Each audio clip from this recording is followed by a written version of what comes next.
Pink brought the house down at the 2024 Democratic National Convention. On night 4 of the DNC, the music superstar wowed everyone, performing an acoustic version of her hit song, What About Us? And she made it a family affair. Pink was accompanied by her and Carey Hart's 13-year-old daughter, Willow Sage, who showed off her powerful singing voice. What about all the broken happy ever afters? The crowd held up phone lights as they took in the special mother-daughter musical moment. Pink and Willow weren't the only big singers of the night. The Chicks also took the stage to sing a rendition of the Star-Spangled Banner.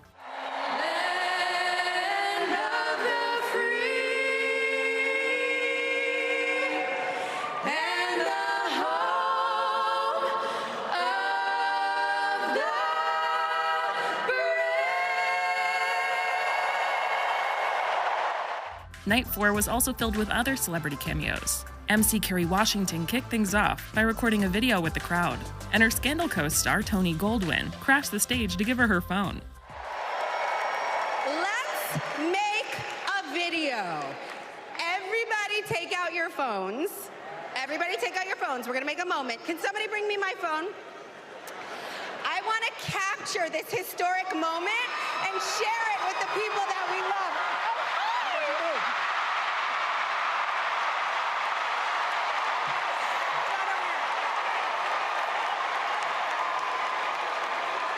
Okay, let's record.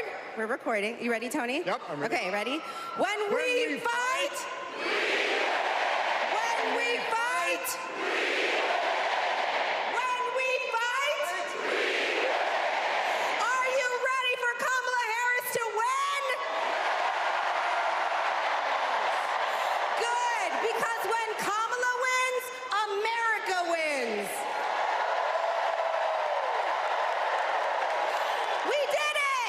We did it, Joe.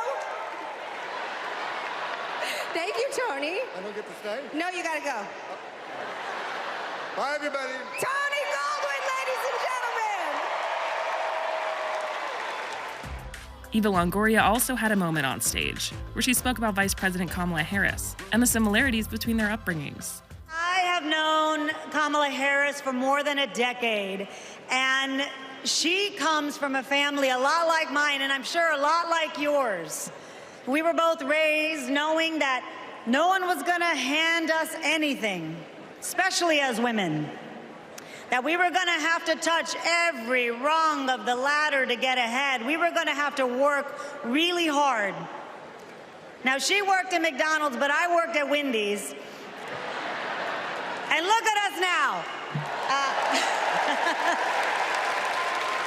You see, Kamala and I were able to see beyond the horizon because our families supported our big dreams. Harris ended the night with a speech of her own, where she officially accepted the Democratic nomination.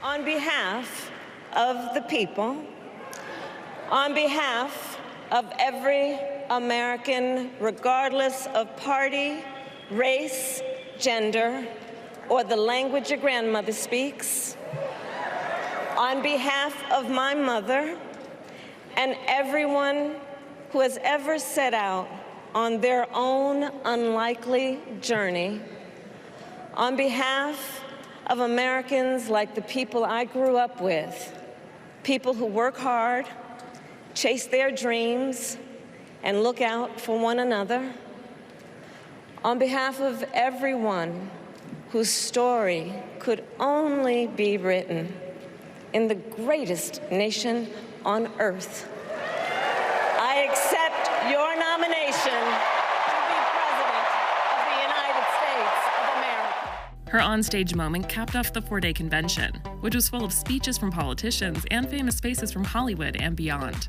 On night 3, Oprah Winfrey delivered a rousing speech endorsing Harris and her running mate, Minnesota Governor Tim Walz, during which she notably landed a zinger, directed at Republican vice presidential nominee J.D. Vance's now viral childless cat lady's remarks from a 2021 interview. What I've witnessed and experienced are human beings, both conservative and liberal, who may not agree with each other, but who'd still help you in a heartbeat if you were in trouble.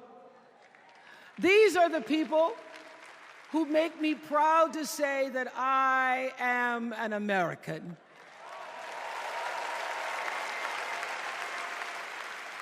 They are the best of America. And despite what some would have you think, we are not so different from our neighbors. When a house is on fire, we don't ask about the homeowner's race or religion. We don't wonder who their partner is or how they voted. No. We just try to do the best we can to save them. And if the place happens to belong to a childless cat lady,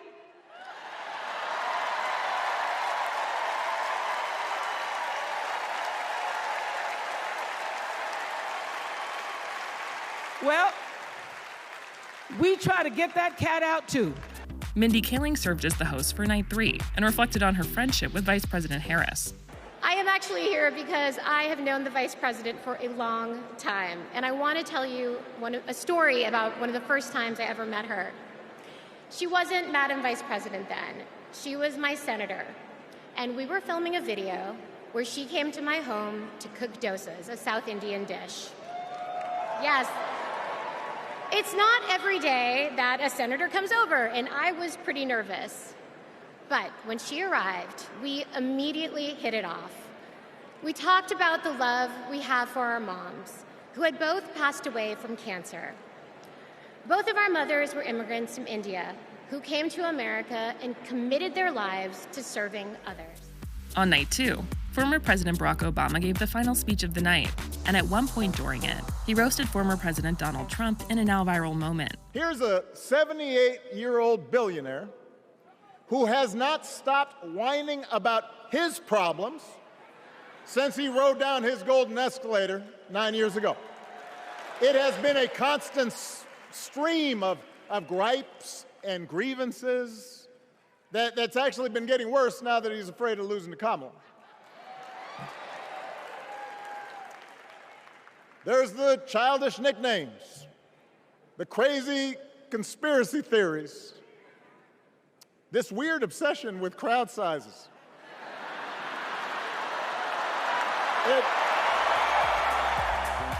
Obama took the stage after being introduced by his wife, Michelle Obama. He went on to praise Michelle as she gave a speech right before introducing him. I am feeling ready to go.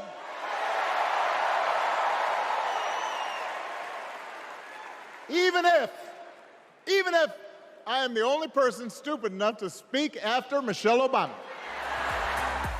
Michelle's speech was also memorable and included a now viral quip referencing Trump's remark about, quote, black jobs, which he made during his debate with President Joe Biden in June. See, his limited, narrow view of the world made him feel threatened by the existence of two hardworking, highly educated, successful people who happen to be black.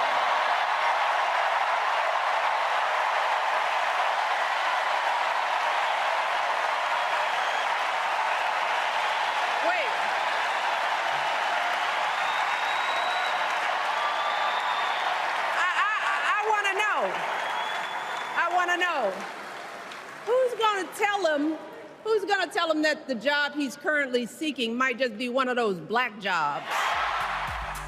Many music sensations also performed throughout the week at the DNC. Mickey Guyton and Jason Isbell each sang on Night 1, while Patti LaBelle and Common performed on Night 2, and John Legend, Sheila E., Maren Morris, and Stevie Wonder all took the stage on Night 3.